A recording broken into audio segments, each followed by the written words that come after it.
Nắng mang em đi rồi, em để lại đớn đau một phần. Đã lỡ buông nhau xa rời, thôi thì ta phải đành cách xa. Nhớ nhau bao nhiêu phần, cũng đâu thể tìm thấy nhau. Cách xa nhau làm gì, để giờ đây phải chịu đớn đau thêm phần. Nắng còn vươn vai, biết rằng ta sai, ta chẳng còn tương lai. Em nợ lòng yêu anh.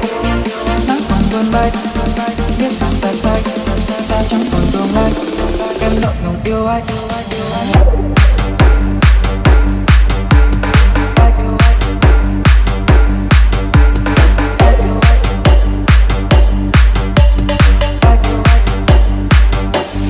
Yêu từ đâu mà ra,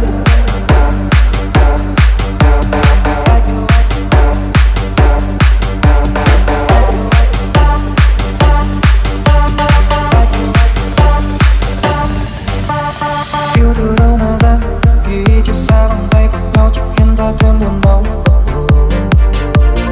Yêu cho nhau ngọt ngào, nơi một hôn rồi chào đời sau nắm nhau đang trong lời nào. Yêu cho thêm niềm đau khi yêu ta đã không đi nhau để giờ. Nắng mang em đi rồi, em để lại đớn đau một phần. Đã lỡ buông nhau xa rời, thôi thì ta phải đành cách xa. Nhớ nhau bao nhiêu phần, cũng đâu thể tìm thấy nhau. Cách xa nhau làm gì, để giờ đây phải chịu đớn đau thêm phần. Nắng còn vươn vai, biết rằng ta sai, ta chẳng còn tương lai. Em nợ lòng yêu anh. Nắng còn vươn vai, biết rằng ta sai, ta chẳng còn tương lai. Em nợ lòng yêu anh.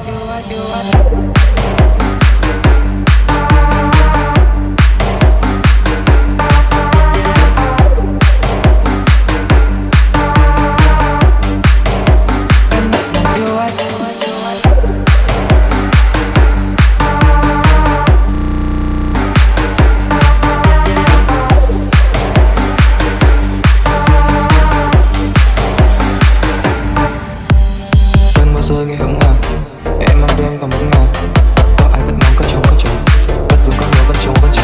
Em ngang qua thật hướng nào, như tóc nước thành vỡ bờ, có mơ thấy em bỗng ai nhớ em, nhớ câu love you chiều cùng đôi vai em gầy, cô gái ấy ở dưới góc phố đêm đôi yêu em như vậy, nhưng tại sao nàng lại phá nát cơn mơ? Biết yêu sao cho vừa, vì tình yêu nàng đâu có muốn rằng thế gian tình là gì, ngày nào rằng được duyên khuất lối đôi ta. Thế gian tình là gì, có hết thế giới là vì nàng khiến anh luôn thầm thờ, chính anh cũng bất ngờ. Mọi thế gian tình là gì, có hết thế giới là vì nàng khiến anh luôn thầm thờ, chính anh cũng bất ngờ. Nắng mang em đi rồi, em để lại đớn đau